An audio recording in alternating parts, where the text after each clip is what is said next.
bencana itu menjadi penting karena bencana itu adalah salah satu cara kita mengetahui iman seseorang betul atau tidak betul. Dalam surat Ankabut ayat 1 dan 2 Allah berfirman, Alif Lam Mim ahasiban nasu ayyutraku ayyaqulu amanna wa hum la yuftanun walaqad fatanna alladzina min qablihim fala ya'lamanna Allahu alladzina shadaqu wa la ya'lamanna al-kadzibin. Alif Lam Mim, kata Allah, ahasiban nas, apakah manusia mengira ayyutraku ayyaqulu amanna, mereka bilang saya beriman loh, lalu dibiarkan saja? Nggak bisa. Kata Allah, tidak akan dibiarkan. Walaqad fatanna alladzina min qablihim, orang-orang dulu sudah kami uji. Fala ya'lamanna Allahu alladzina shadaqu wa la ya'lamanna al-kadzibin, supaya kita tahu siapa yang benar dalam iman dan siapa yang bohong. Kalau sekarang lagi kondisi baik, semuanya kelihatan beriman. Pas kena musibah baru kelihatan yang beriman sama enggak. Kalau yang beriman larinya ke Tuhan. Kalau yang beriman larinya, ya saya nggak tahu kemana. Ada musibah, ada yang kemudian dia bawa untuk sholat, untuk berdoa, ada yang kemudian dia ke dukun. Saya nggak tahu, sekarang udah nggak musim juga dukun ya. Masih ada nggak sih dukun-dukun itu? Saya punya kenalan banyak dukun, tapi sekarang kayaknya udah rada sepi ya ternyata sekarang ya. Misalnya, tahu ilmu pelet tuh ya? Ilmu pelet tuh ilmu, kalau dalam bahasa pesantren mahabbah, ilmu bisa buat orang naksir ke kita. Ada doa-doa yang kalau kita baca orang naksir. Dulu tuh dukun punya itu, sekarang udah nggak laku karena pelet yang paling manjur itu Toyota, Mitsubishi, apalagi tuh. Jadi kalau ada laki-laki bawa mobil itu orang pada suka itu, nggak usah baca apapun, nggak usah baca doa-doa juga orang pada suka. Makanya dukun-dukun nggak tahu sekarang mungkin beralih jadi dealer mobil kayaknya sekarang. Tenang Bu, saya punya komunitas dukun kenalan banyak, jadi mereka nggak tersinggung saya giniin, tenang aja. Baik, jadi orang ada yang terima musibah, ada yang balik ke Tuhan. Balik ke Tuhan itu apa? Dia akan sabar menjalaninya, lalu mencoba cari solusi sambil berdoa. Karena kita tahu musibah sehebat apapun ada solusinya kalau Allah kasih. Kalau Allah nggak kasih, ya nggak apa-apa karena memang kita lagi diuji gitu. Mau diuji, kalau kita manja juga nggak keren-keren amat. Kita menjadi hebat kalau diuji. Nah, Allah bilang, walaqad fatanna alladzina min qablihim fala ya'lamanna Allahu alladzina shadaqu wa la ya'lamanna al-kadzibin. Sungguh orang dulu sudah kami uji, kelihatan tuh mana yang beneran beriman dan mana yang bohong. Kalau diuji dengan kebaikan, punya duit banyak nih.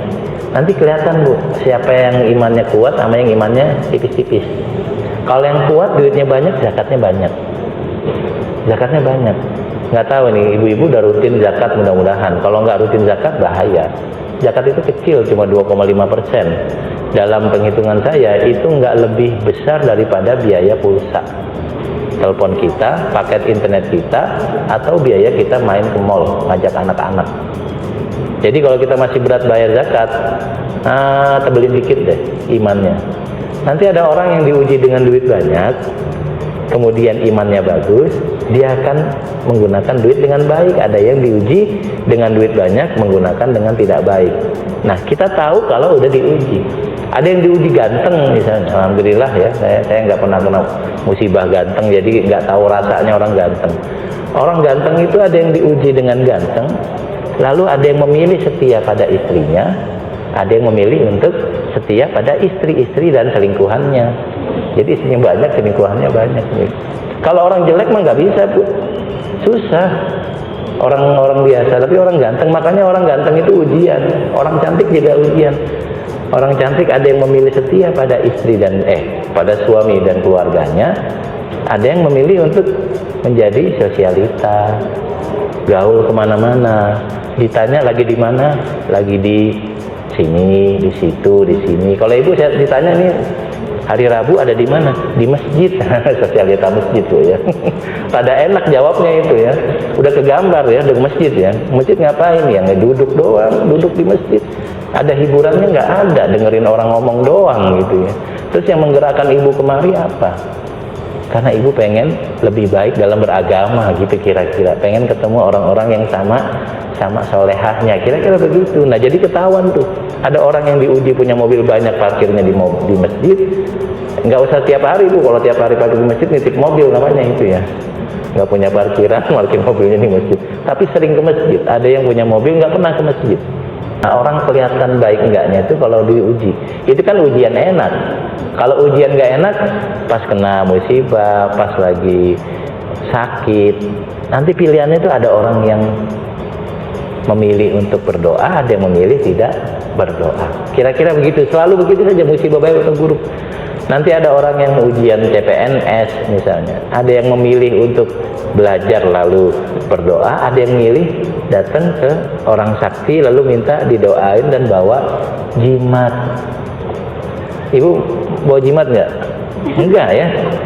Enggak, kita tuh nggak tahu kenapa kemudian kita merasa ada sesuatu yang lebih hebat dari kemampuan doa. Saya juga kadang-kadang bingung, harusnya doa aja gitu misalnya. Itu yang pertama. Jadi musibah itu menjadi wajib untuk mengetahui kita beneran beriman atau enggak. Kalau tanpa musibah, kita nggak ketahuan mana yang imannya tebal, mana yang tipis.